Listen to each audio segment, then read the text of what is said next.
Hello investors, welcome to my channel. তোমরা আছো প্রতীক specs. আমি লাস্ট একটা এসবিআই মিউচুয়াল ফান্ডের উপরে ভিডিও বানিয়েছিলাম, যেখানে আমি এসবিআই কন্ট্রা মিউচুয়াল ফান্ডটিকে ছেড়ে দিয়েছিলাম। সেই জন্য প্রচুর কমেন্ট এসেছে যে কন্ট্রাকে কেন ছেড়ে দেওয়া হলো। তা আজকে এই ভিডিওতে কন্ট্রা মিউচুয়াল ফান্ড এবং এর সাথে আরও 4টি মিউচুয়াল ফান্ড যেটা এসবিআই এএমসি ম্যানেজ করে সেটা সম্বন্ধে ডিসকাস করব। এই যে ভিডিও থাকবে, এই ভিডিওর ভেতরে কিছু ইম্পর্ট্যান্ট জিনিস খোলাসা হবে। প্রত্যেকটা মিউচুয়াল ফান্ডের যেরকম নাম হয় তার সাথে তার অ্যাকচুয়াল বিহেভিয়ার হয়তো ম্যাচ করে না, এবং কোন ধরনের মিউচুয়াল ফান্ড খুব বেশি পারফর্ম করে এবং কোন ধরনের মিউচুয়াল ফান্ড থেকে আমাদেরকে অ্যাভয়েড করা উচিত, সেটাও এই ভিডিওতে আমরা ডিসকাস করব। আমি যে 5টি মিউচুয়াল ফান্ড এখানে বেছে নিয়েছি সবকটাই এসবিআই এর, এবং সেগুলো 5 বছরে বেশ ভালো পারফরমেন্স দিয়েছে। 1 বছরে যদি আমরা রেজাল্ট দেখি তো কখনো কখনো আমরা নেগেটিভ রেজাল্টও দেখব। তবে আগেই বলে দিই, এতে ভয় পাওয়ার কিছু নেই। যেটা 5 বছর ধরে ভালো রেজাল্ট দিয়ে এসছে সেটা 1 বছরের ক্র্যাশের জন্য হয়তো একটু নেগেটিভ রেজাল্ট দিলেও আগামী বছর এগুলো ভালো রেজাল্ট দেবে। কিন্তু কতটা ভালো রেজাল্ট দেবে সেটা এই ভিডিওতে ডিসকাস করব। নমস্কার বন্ধুরা, আমার নাম প্রতীক ঘোষ, তোমরা দেখছো প্রতীক স্পেক্স। এই চ্যানেলে আমি শেয়ার মার্কেট মিউচুয়াল ফান্ড সম্পর্কে বিভিন্ন ভিডিও নিয়ে আসি। যদি ভিডিওটি পছন্দ হয় এবং চ্যানেলটি পছন্দ হয় তাহলে একবার সাবস্ক্রাইব করে নেবে।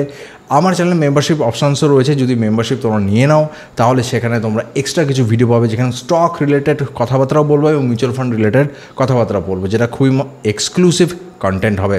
So let's start today's video. সবার প্রথমে তোমরা স্ক্রিনে যে ফান্ডটি দেখতে পাচ্ছ সেটা হচ্ছে SBI financial services fund direct growth. আমি আগের ভিডিওতে এবং তার আগের ভিডিওতে বলেছি ডাইরেক্ট এবং গ্রোথের ব্যাপারটা। যারা প্রথমবারের জন্য ভিডিওটি দেখছো তাদের জন্য একটু বলে দেই।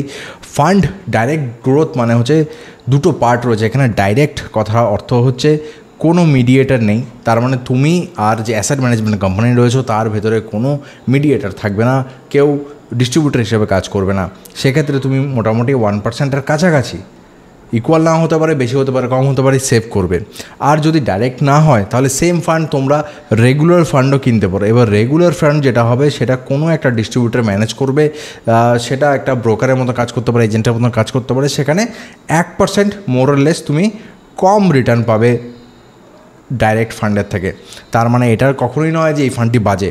প্রত্যেকটার ভালো জিনিস রয়েছে, খারাপ জিনিস রয়েছে, সেটা দেখতে গেলে আগের ভিডিও তোমরা দেখতে হবে, সেখানে আমি ভালো মতন ডিসকাস করেছি।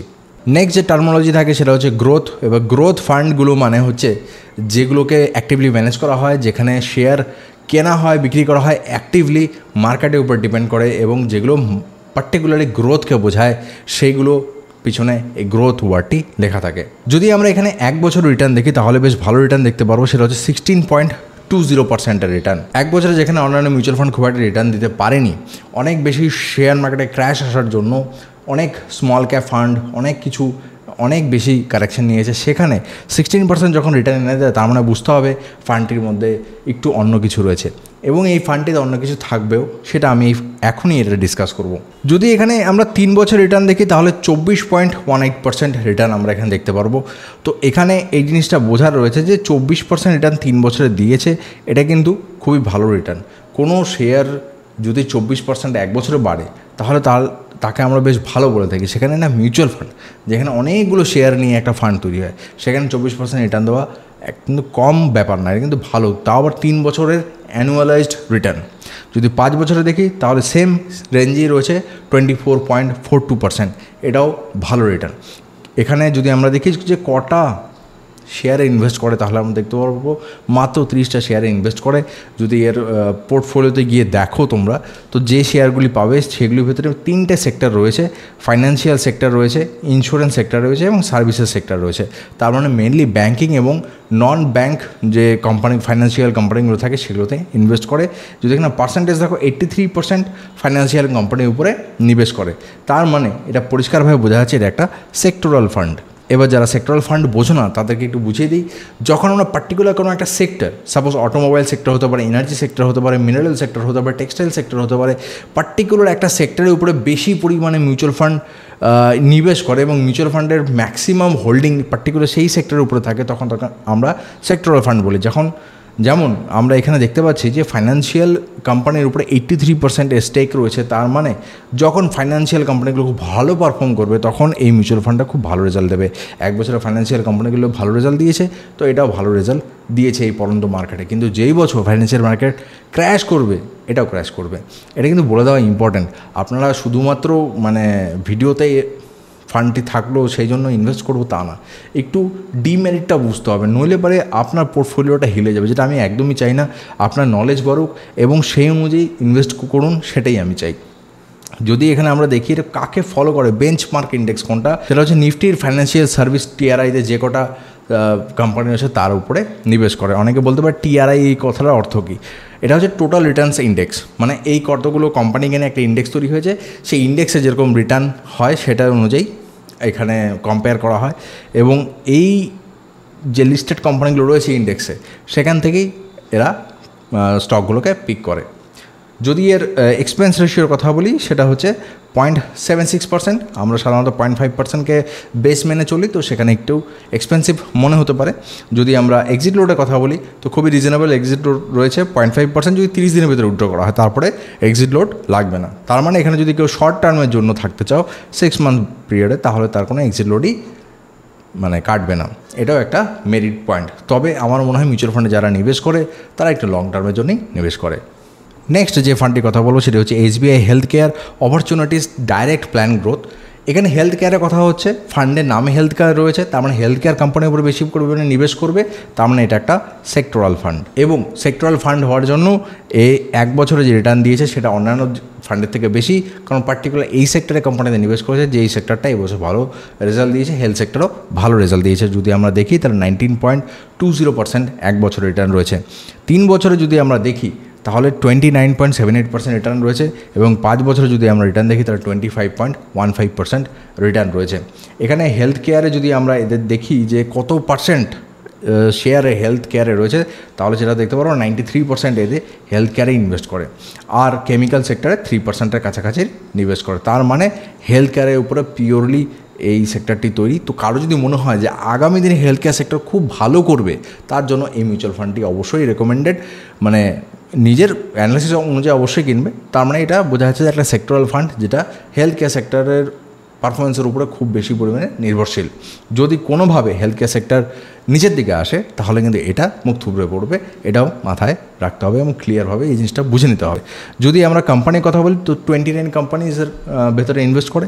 তো কোথায় এটা? বিএসসির হেলথ কেয়ার টিআরআইতে যে কটা কোম্পানি রয়েছে সেখান থেকে বেছে বেছে ইনভেস্ট করে।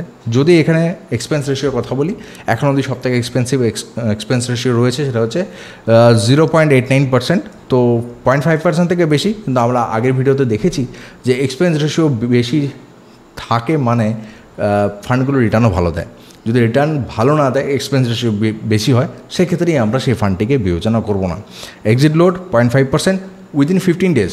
15 ডেজের ভেতরে যদি কেউ উইথড্র করতে যায় তবেই এক্সিট লোডটা দিতে হবে, আদারওয়াইজ দিতে হবে না। সেদিক থেকে এই জিনিসটা বেশ ভালো।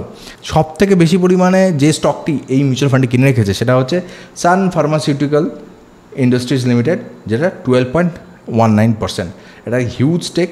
তো এখান থেকে আমরা স্টকেরও আইডিয়া পেয়ে যাই যে কোন স্টকে নিবেশ করা উচিত। বড় মিউচুয়াল ফান্ড যখন এত হিউজ পরিমাণ নিবেশ করছে তো সেটাকেও কনসিডার করা যায়, যদিও এটা স্টকের ভিডিও নয়, এটা মিউচুয়াল ফান্ডের ভিডিও। সেরকমই আগের ফান্ডটিতে যদি আমরা দেখি তো এইচডিএফসিতে 23% নিবেশ করে রেখেছে। ভারতবর্ষে এইচডিএফসি বিশাল বড় একটা ব্যাঙ্ক, সেখানে 23%। এসবিআই এই মিউচুয়াল ফান্ড একাই বলছে যে আমি আমার পোর্টফোলিও 23% এইচডিএফসি রাখবো। তাহলে কত কনফিডেন্স রয়েছে এইচডিএফসির উপরে। এই ভিডিওতে তোমরা দেখতে পারবে যে প্রত্যেকটা ফান্ডের আমি এক শেয়ারের লিস্টও এখানে রেখে দিচ্ছি। তার মানে এখান থেকে আমরা এই আইডিয়াটাও পাবো যে কোন ধরনের শেয়ারগুলোও আমাদের কেনা উচিত। ধীরে ধীরে ধীরে ধীরে আমরা বুঝতে পারবো যে কোন শেয়ারগুলো রিপিট হয়, যেগুলো বারবার অনেক মিউচুয়াল ফান্ড কেনে। তো সেই শেয়ারগুলোকে পরবর্তীকালে আমরা কনসিডার করতেই পারি, তোমরা যদি ইন্টারেস্টেড থাকো তবেই। নেক্সট যে ফান্ডটির কথা বলবো সেটি হচ্ছে SBI infrastructure fund direct growth. এর 1 বছর রিটার্ন যদি দেখি তাহলে 4.35% নেগেটিভে রয়েছে, তার মানে নিচে গেছে। তো এখানে অনেকের প্রশ্ন হতে পারে যে আগের দুটোতে 19%, 16%, এটা একদম ডাইরেক্ট কেন নিচে, সেটাও আমি এই ভিডিওতে এক্সপ্লেন করে দেবো কেন এর পরবর্তী প্রত্যেকটা ফান্ডেই 1 বছর কম রিটার্ন দিয়েছে আর এটা ভালো রিটার্ন দিয়েছে। ভিডিও শেষ অবধি তোমরা পুরোটাই বুঝে যাবে এবং একটা বেস আইডিয়া তৈরি হয়ে যাবে যে ফান্ডগুলি কীভাবে রিয়্যাক্ট করে। সেই নলেজ দিয়ে তোমরা নিজেরাও অন্যান্য ফান্ড বিবেচনা করতে পারবে। যদি আমরা 3 বছরের রিটার্ন দেখি, যেটা 1 বছরের থেকে বেশি ইম্পর্টেন্ট, তাহলে আমরা দেখব 29.49% রিটার্ন রয়েছে। যদি আমরা 5 বছরে দেখি তাহলে আমরা দেখব 29.92% রিটার্ন রয়েছে। এই দুটো রিটার্ন প্রায় কাছাকাছি এখানে দিচ্ছে। এবার যদি আমরা দেখি যে কটা শেয়ারে ইনভেস্ট করে, তো 36টা শেয়ারে ইনভেস্ট করে। এখানে একটা জিনিস বুঝতে হবে যে এসবিআই ইনফ্রাস্ট্রাকচার যে ফান্ড রয়েছে সেখানে কোন কোন সেক্টর রয়েছে। আমি প্রথম 3টে সেক্টরের এখানে লিখেছি: এনার্জি সেক্টর, ক্যাপিটাল গুডস, এবং কনস্ট্রাকশন। এছাড়াও প্রচুর সেক্টর রয়েছে, 10-12টি সেক্টর রয়েছে। এই টপ যে 3টি রয়েছে সেখানে দেখো, এখানে প্রায় 20%-এর কাছাকাছি, এখানে 14%-এর কাছাকাছি, এখানেও 14%-এর কাছাকাছি। তো যদি আমরা এখানে হিসাব করে নিই তাহলে এখানেই হয়ে যাচ্ছে 50% অফ দ্য পোর্টফোলিও এই স্টকটির এনার্জি, ক্যাপিটাল গুডস এবং কনস্ট্রাকশন কোম্পানির উপরে নিবেশ করে। সেখান থেকে 36টা কোম্পানি বাঁচে। তার মানে মোটামুটি এর কাছে যদি বাছার জন্য large cap, mid cap, small cap মিলিয়ে 500টা কোম্পানি রয়েছে, সেখান থেকে এ বেছে বেছে নিবেশ করে, যেগুলো মেনলি ইনফ্রাস্ট্রাকচারে কাজে লাগে। এবার এখানে যদি আমরা টপ হোল্ডিং দেখি, টপ 3 হোল্ডিং যদি আমরা দেখি, তাহলে আমরা দেখব রিলায়েন্স ইন্ডাস্ট্রিজ 9.97 মানে 10%, লার্সেন অ্যান্ড টুব্রো যেটা অনেক বড় একটা কনস্ট্রাকশন কোম্পানি, তার 7.77% রেখেছে। শ্রী সিমেন্ট যেটা সিমেন্টের মধ্যে অন্যতম বড় কোম্পানি, তার হোল্ডিং রয়েছে 5.97 মানে 6%-এর কাছাকাছি। তার মানে এর পোর্টফোলিওর এখানেই আমরা দেখছি 10 + 8 + 6, এখানেই আমরা 24% পোর্টফোলিও দেখে নিচ্ছি, যেটা বড় বড় শেয়ার কেনা রয়েছে। তার মানে এখান থেকে একটা ভালো আইডিয়া পাওয়া যাচ্ছে যে কীরকম পার্টিকুলার শেয়ারে নিবেশ করছে। এবং এখান থেকে আমরা যদি ফার্দার দেখি এক্সপেন্স রেশিও, তাহলে পরে 1.03%, যেটা সবথেকে বেশি এক্সপেন্স রেশিও মানে এসবিআই যতগুলো আমি মিউচুয়াল ফান্ড দেখেছি। যদি এক্সিট লোড বলি তাহলে 30 ডেজের ভেতরে যদি কেউ উইথড্র করে তাহলে 0.5% তার এক্সিট লোড লাগবে। এই ফান্ডটিকে যদি আমরা 1 বছরে বিবেচনা করি তাহলে মাইনাস ছিল, সেটা আমি বলেছিলাম কেন। দেখো এখানে না প্রচুর মানে সেক্টরে ইনভেস্ট হয়েছে। এবার যখন 10-12টি সেক্টরে ইনভেস্ট হয়ে যায়, তো কিছু সেক্টর তো চলেনি, মানে ম্যাক্সিমাম সেক্টরই চলে জন্যই তো ইন্ডেক্সটা নিচের দিকে চলে গেছিলো, মার্কেট পড়ে গেছিলো। সেই জন্য তার একটা হিউজ ইম্প্যাক্ট এই পার্টিকুলার মিউচুয়াল ফান্ডে পড়েছে। কারণ মিউচুয়াল ফান্ডে সেই সব ধরনের সেক্টরের টপ ফান্ড স্টক রয়েছে যেগুলো মার্কেটকে চালায়। সেই জন্য মার্কেট যেরকম পড়েছে এই ফান্ডটিও পড়েছে। এগুলো পড়েনি কারণ এটা সেক্টরাল ফান্ড, শুধুমাত্র ওই সেক্টরটা চলেছে জন্য এটা ভালো রেজাল্ট দিয়েছে। যদি হেলথ কেয়ার না চলে কিংবা এখানে যদি ফাইন্যান্সিয়ালটা না চলে তাহলে এগুলা এই লিস্টে আসতোই না। এরকম হয়তো অটোমোবাইলেরও রয়েছে, সেটা আসেনি। এরকম হয়তো পিএসইউ কোম্পানিরও আছে, সেটা এই লিস্টে আসেনি। তো সেটা বুঝতে হবে যে সেক্টরগুলো চলছে না সেটা নিয়ে ডিসকাশান এখানে আমি করিনি। তার মানে সেক্টরাল ফান্ড যে সবসময় প্রত্যেক বছর ভালো রেজাল্ট দেবে সেটা নয়। আর বাউন্স ব্যাকটা তখনই করবে যখন সেই সেক্টরে সময় আসবে।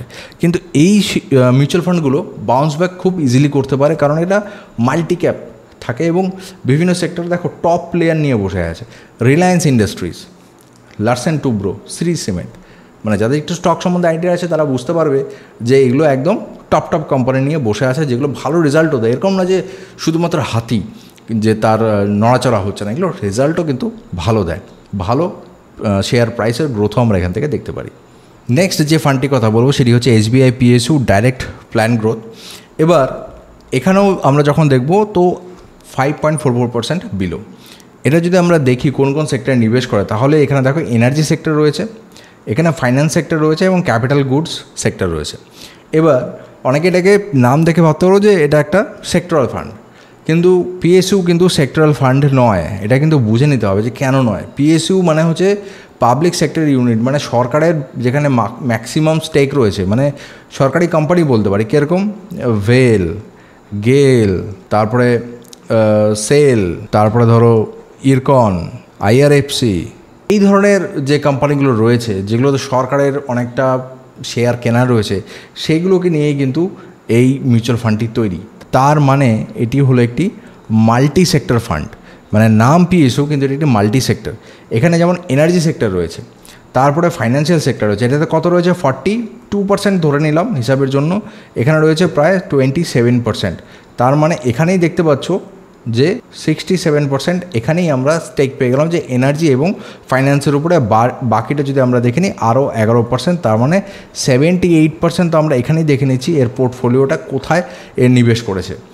এবার যেহেতু এটা মাল্টি ক্যাপ, মাল্টি সেক্টরাল, তার মানে এখানে যেরকম আগের ফান্ডটিতে পুরো মার্কেটের উপরে এফেক্ট এসেছিলো, এখানে সেরকমই এফেক্ট এসেছে। শুধু পার্থক্যটা এটাই, এখানে যে কোম্পানিগুলো রয়েছে তার ম্যাক্সিমাম স্টেক সরকারের দ্বারা হোল্ডিং করা, প্রাইভেট প্লেয়ার নয়, সরকারের দ্বারা হোল্ডেড কোম্পানির উপরে তৈরি হচ্ছে এই ফান্ডটি। তার মানে পিএসইউ যদি এখানে ভালো পারফর্ম না করে যেরকম কিছু কিছু পিএসইউ ছিল, যেমন আইআরএফসির কথা বলি, এগুলো প্রি কোভিড পিরিয়ডে এগুলোর ভ্যালু খুব কম ছিল, মানে 21 টাকা 20 টাকা এরকম ভ্যালু ছিল। এখন আইআরএফসির ভ্যালু কমসে কম 130-140 টাকা হবে, মানে অনেক বেশি পরিমাণ রেজাল্ট দিয়ে দিয়েছে লাস্ট 3-4 বছরে। সেখান থেকে যদি আমরা দেখি তো 5 বছরে এই 32% রেজাল্টটা সেই কারণেই আমরা দেখতে পাচ্ছি। তবে এই লাস্ট 3 বছরে যে 38% এটা ফিউচারে রিপিট নাও হতে পারে, এটা আমি তোমাদেরকে এই জন্যই বলে দিচ্ছি যে অলরেডি অনেকটা চলে গেছে। এবং পিএসইউর এই মুহূর্তে যে রেজাল্টগুলো আমরা দেখতে পাচ্ছি, পিএসইউর এই মুহূর্তে যে রেজাল্টগুলো আসছে সেগুলো কিন্তু সেই প্রাইসটাকে অনেক সময় জাস্টিফাই করতে পারছে না, যেটা একটা মেইন কারণ ছিল যখন সেপ্টেম্বর মাসে মার্কেটটা ধীরে ধীরে নিচে যাওয়া শুরু করেছিল, যে ভ্যালুয়েশন ওভার ভ্যালুড কিন্তু রেজাল্টগুলো সেরকম আসছে না। কিন্তু তাই বলে কি এটাতে আমরা ইনভেস্ট করবো না? না, এটাতে আমরা ইনভেস্ট করবো, কারণ এখানে এটা হচ্ছে টপ রেজাল্ট। কিন্তু এর থেকে খারাপ রেজাল্ট হলেও আমরা 20-25% অলওয়েজ পাবো। এবং পিএসইউ ধীরে ধীরে আগামী দিনে ভালো জায়গায় যাবে। আমাদের যে ধরনের সরকার রয়েছে সে যেভাবে ফান্ড অ্যালোকেট করছে, যেভাবে সরকারি কোম্পানিগুলো কাজ করছে, অ্যাটলিস্ট আগের রিজিম থেকে অনেকটা বেটার কাজ করছে এবং আগামী দিনে আরও বেটার হওয়ার চান্স রয়েছে। কারণ India is a developing nation, এবং ডেভেলপিং নেশনে সবথেকে প্রাথমিক যেটা সেটা হচ্ছে যে সরকারি কোম্পানিগুলো ভালো কাজ করে এবং মানে ভালো রেজাল্ট আসবে, সময় লাগবে। কারণ একটা প্রাইভেট কোম্পানির ক্যাপাসিটির থেকে বেশি এফিসিয়েন্সি ভালো। সরকারি কোম্পানির ক্যাপাসিটি অনেক বেশি হয় কিন্তু এফিসিয়েন্সি কম হয়, কিন্তু এফিসিয়েন্সিটা ধীরে ধীরে আসবে। তো সেদিক থেকে শেয়ার প্রাইসগুলো এই মুহূর্তে, যেহেতু মার্কেট অলরেডি কনসলিডেটেড, এই মুহূর্তে এটা বাইয়ের জন্য একটা ভালো অপশন। কারণ এর থেকে নিচে আর কারেকশানে যায় না কোনো কোম্পানি, মানে পিএসইউ যা কারেক্ট হওয়ার হয়ে গেছে। তো এই মুহূর্তে নিলে আগামী 5 বছরে ভালো রেজাল্ট পাওয়া যেতে পারে। Last but not the least, সবাই যেটার জন্য ওয়েট করেছিল সেটা হচ্ছে SBI contra direct plan growth. এটা ডিরেক্ট ফান্ড এবং গ্রোথও এখানে রয়েছে। 1 বছর রিটার্ন 1.44%। তার কারণ আগের দুটোর কারণের মতনই, মার্কেটে যেরকম কনসলিডেশন ছিল সেই অনুযায়ী রেজাল্ট এরকম এসছে। যদি আমরা 3 বছরের রেজাল্ট দেখি তাহলে 25.80% রিটার্ন রয়েছে। যদি 5 বছর রিটার্ন দেখি তাহলে 33.44% রিটার্ন রয়েছে, যেটা এক্সট্রা অর্ডিনারি রিটার্ন, যেটা মানে খুবই ভালো রিটার্ন। যদি আমরা দেখি যে কতগুলি স্টকে ইনভেস্ট করে তাহলে আমরা দেখতে পারবো 82 নাম্বারস অফ স্টকে ইনভেস্ট করে। কোথায় ইনভেস্ট করে? 3টে cap, large cap, mid cap, small cap, এবং সব কটা সেক্টরে ইনভেস্ট করে। বিএসসির প্রথম 500টি কোম্পানির ভেতরে ইনভেস্ট করে। এখানে যদি আমরা এক্সপেন্স রেশিও দেখি তাহলে 0.68%। এক্সিট লোড 1 বছরের ভেতরে যদি কেউ উইথড্র করে তাহলে 1%, যেটা অন্যান্য আদার্স পিয়ার মিউচুয়াল ফান্ড কোম্পানির ভেতরে একটা স্ট্যান্ডার্ড। এখানে দেখো ফাইন্যান্সিয়াল হোল্ডিং কত, 36.22% ফাইন্যান্সিয়াল হোল্ডিং রয়েছে। তার মানে এখানে ফাইন্যান্সের একটা ভালো স্টেক রয়েছে। এর পরে যে সেকেন্ডারি সেক্টর যেটা রয়েছে সেটা কিন্তু প্রায় 15%। তার মানে 36%-এর পরে 15%, এবং তারপরে নেক্সট যে সেক্টর রয়েছে সেটা টেকনোলজি সেক্টর, সেখানে প্রায় 7.39%। তার মানে এখানে একটা জিনিস বলার রয়েছে আমার, যেটা এটা কন্ট্রা ফান্ড বললেও এটা মেনলি কিন্তু ফাইন্যান্স ওরিয়েন্টেড ফান্ড। তো ফাইন্যান্স কোম্পানি এখানে যেরকম থাকবে সেরকমই ভালো পারফর্ম করবে, এটাও কিন্তু ভালো পারফর্ম করবে। তবে এখানে একটা জিনিস ইম্পর্ট্যান্ট, যে এটা কিন্তু সেক্টরাল না। এ কিন্তু অপশান রয়েছে যে ফাইন্যান্স খারাপ করলে এ হয়তো অটোমোবিল কিনে নিল, যেটা এ করবে না, ফাইন্যান্স খারাপ করলে এ বসে থাকবে। ঠিক আছে, এখানে ফাইন্যান্সের উপরে সেক্টরাল, এটা তো সেক্টরাল না, এ সুইচ করতে পারে। সেই জন্যেই এই পরিমাণ রেজাল্টই ও তৈরি করতে পেরেছে। এর যদি লার্জেস্ট হোল্ডিং আমরা দেখি তাহলে হচ্ছে 8.54% রয়েছে কার, এইচডিএফসি ব্যাংকের। তো আমি বলেছিলাম এই ভিডিওতে তোমরা শেয়ারেরও আইডিয়া পাবে। দেখো এই শেয়ারটি এখানে আছে, আবার এখানেও রিপিট হয়েছে। তার মানে তোমরা আদার্স যে কোনো ফাইন্যান্সিয়াল মিউচুয়াল ফান্ড যদি দেখতে যাও তাহলে তার ভিতরে হোল্ডিংয়ের ভিতরে এইচডিএফসি ব্যাংক থাকাই উচিত। যদি কোনো এরকম ফান্ড পেয়েছো যেখানে এইচডিএফসি ফান্ডের মানে হোল্ডিং নেই, এরকম তো হবে না যে হোল্ডিং নেই, তবে হোল্ডিং খুব কম, তাহলে একটু সাবধান হয়ে যেতে হবে যে এটা কীরকম ধরনের স্টক বেছে নিচ্ছে সেই প্যাটার্নটিকেও দেখে নিতে হবে। তার মানে আজকের ভিডিওতে আমরা যেটা বুঝলাম যে সেক্টরাল ফান্ড কীরকম রেজাল্ট দিতে পারে পার্টিকুলার ইয়ারে, যেটা ওর জন্য ভালো, আর অন্যান্য ফান্ডে যেগুলো সব ধরনের ক্যাপিটালাইজেশন কোম্পানি সেক্টরে ইনভেস্ট করে তারা কীরকম রেজাল্ট দিতে পারে, এবং ফিউচারে আমাদের কোন ধরনের ফান্ড চুজ করা উচিত। সবথেকে ভালো ব্যাপার হচ্ছে আমরা এমন ফান্ডকে চুজ করব যেগুলো ফ্লেক্সিবল, যেগুলো ফ্লেক্সিবল মানে সেক্টর ওয়াইজ অ্যাটলিস্ট ফ্লেক্সিবল হবে, আর ক্যাপ অনুযায়ী যাতে ফ্লেক্সিবল হয়। তাহলে কি হবে, যেই সময় স্মল ক্যাপ ভালো চলবে তো তার স্টেক স্মল ক্যাপে বেশি হবে, সে ভালো রিটার্ন দেবে। আর যদি আমরা পার্টিকুলার খুব নলেজেবল হই যে না আমি তো জানি এই বছর তো এনার্জি সেক্টর ফাটিয়ে দেবে, তো সেরকম তুমি থিমেটিক কিংবা সেক্টরাল ফান্ড ওঠাতে পারো। তবে সেক্টরাল ফান্ড শুধুমাত্র যদি সেক্টরাল ফান্ডই তোমার পোর্টফোলিওতে থাকে, then you are taking a big risk, সেটা কিন্তু রিস্ক হয়ে যাবে। সেই জন্য পোর্টফোলিওতে শুধু যাতে সেক্টরাল না থাকে, সেটা অবশ্যই নিজের অ্যানালিসিস অনুযায়ী সেক্টরাল তুমি ওঠাবে। আদারওয়াইজ তোমাকে এরকমই ফান্ড রাখা উচিত, যারা নতুন রয়েছে কিংবা যারা অত ঝামেলায় যেতে চাও না, তারা অ্যাটলিস্ট ফান্ডের ভেতরে মাল্টি ক্যাপ একটু ফ্লেক্সি ক্যাপ যাতে থাকে এবং স্টেবিলিটি দেওয়ার জন্য লার্জ অ্যান্ড মিড ক্যাপ ফান্ডগুলি যাতে থাকে। তো এছাড়াও আরও বাকি আমি এসবিআইয়ের ফান্ডগুলি নিয়ে আলোচনা করেছি আরেকটি ভিডিওতে, যেটা তোমরা আই বাটনে পেয়ে যাবে, সেটা তোমরা দেখে নিতে পারো। আজকে এই ভিডিওতে এতটুকুই। আশা করি তোমাদেরকে কিছু একটা শেখাতে পেরেছি, কিছু একটা নতুন বলতে পেরেছি। সেটা যদি তোমাদের জীবনে কোনো একটা ভ্যালু অ্যাড করে, তাহলে এই চ্যানেলটিকে অবশ্যই সাবস্ক্রাইব করবে। তোমার সাথে দেখা হবে পরবর্তী ভিডিওতে। Good bye.